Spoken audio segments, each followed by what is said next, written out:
Oh, hey, in this video, we're going to build this weird organic shape I like to call the banana boomerang with only a handful of sub-D commands. It's so simple you won't believe it. Okay, editor, wipe right.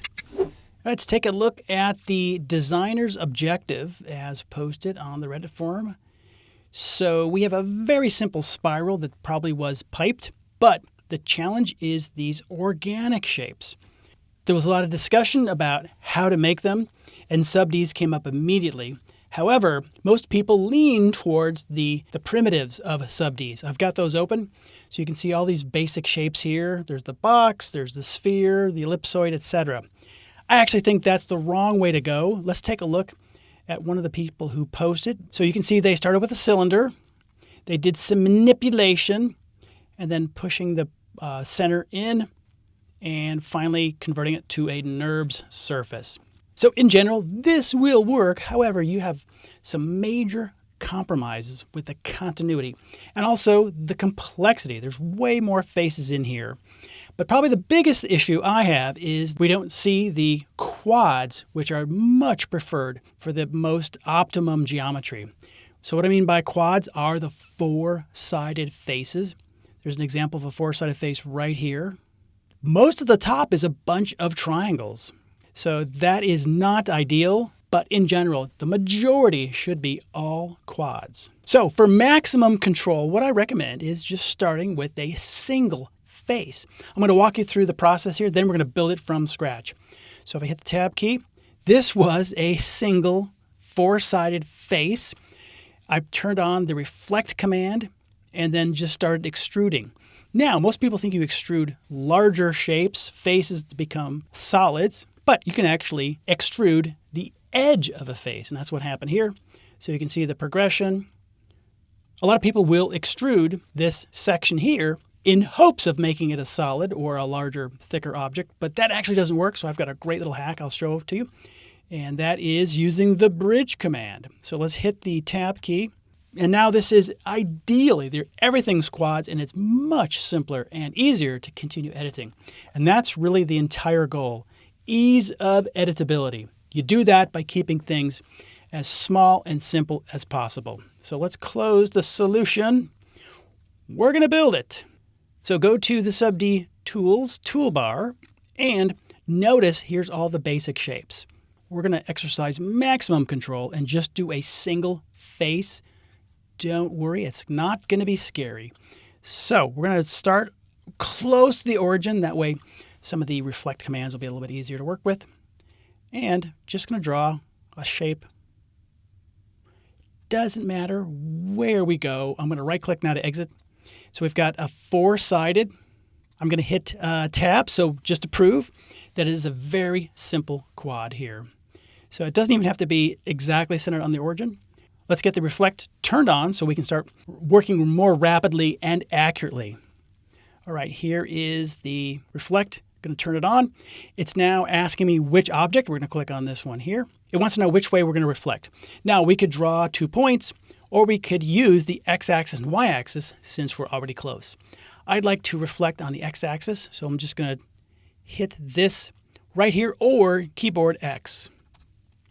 Okay, then you get to select which side you're keeping, and then it will be reflecting on the opposite side. I'm going to flip it. I like kind of working on the top part, and the reflection will go down below. And don't forget, this will make it perfectly symmetrical, even though it wasn't exactly on the origin. So right-click to enter and proceed. There you go. In addition to picking an edge and moving it like so, you can pick a vertex. This is Control-Shift-Select. And we can just move it anywhere you want. We get the nice reflection. Okay, now is the part that many people forget. We have a single face here. Happens to be reflected. And I'm going to extrude an edge here. So Control-Shift, click on that edge. And we use the extrude. Now that's going up straight. Not crazy about that, but we'll fix it later. However, this is a multifaceted approach. So you're typically getting extrude, then scale, then move, or all three. So this needs to start turning the corner a little bit. And maybe you want to scale that in. Maybe you want to move it back. So again, there's a whole series of moves. And with that one step or two step we've done, let's just hit the tab key. That's pretty smooth. That's only 3 faces. Okay, I'm hitting the tab key now to switch back. One thing that makes this much easier, you'll notice that the gumball is facing the construction plane orientation with X and Y pointing up and left, Z being blue going vertical. Wouldn't it be easier if that just aligned it to the edge so we could pull it straight out perpendicular, which is very easy. I'm going to go to the gumball down here at the bottom and right-click there and just say Align to Object. Notice how that gumball flips. Now it may be pointing backwards, but you can still just pull it the opposite direction. But those axes are oriented. So we'll do a last move here just by extruding out, then maybe moving it over, and then scaling it in. Okay, it looks like that angle is not really turning. So I'm going to pick the rotation thing there. And let's check our work. Hit Tab. So I think that needs to be a little more of an arc here. So we can pick this face and just pull that over. There's like no rules here. It's so easy and fun. Okay, that is now the simplest possible. And we only have 5 faces. If you want, you can make a copy of this just in case you want to go backwards. This is actually a great idea for any kind of modeling. So I'm going to select the whole thing, hold down the Alt key, and just drag that backwards. So in case there's any change of plan, I have my backup copy. Over here, we're ready to go into 3D. That was it, pretty fast. But I do want to turn off that reflection. So we go up to that same reflect here and just right click. So it's turned back off. Now I talked earlier about using the bridge as opposed to extruding. Let's see why we don't want to extrude.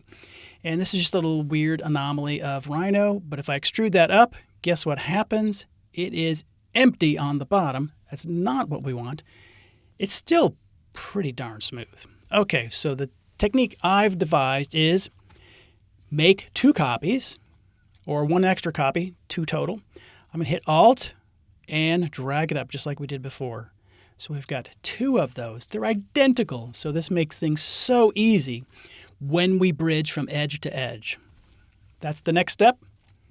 Sub-D Tools is already on. We're going to go to the bridge command right here. So it knows you have 2 things that get bridged. And it's already on edge loop selection, so you can just double click and go all the way around.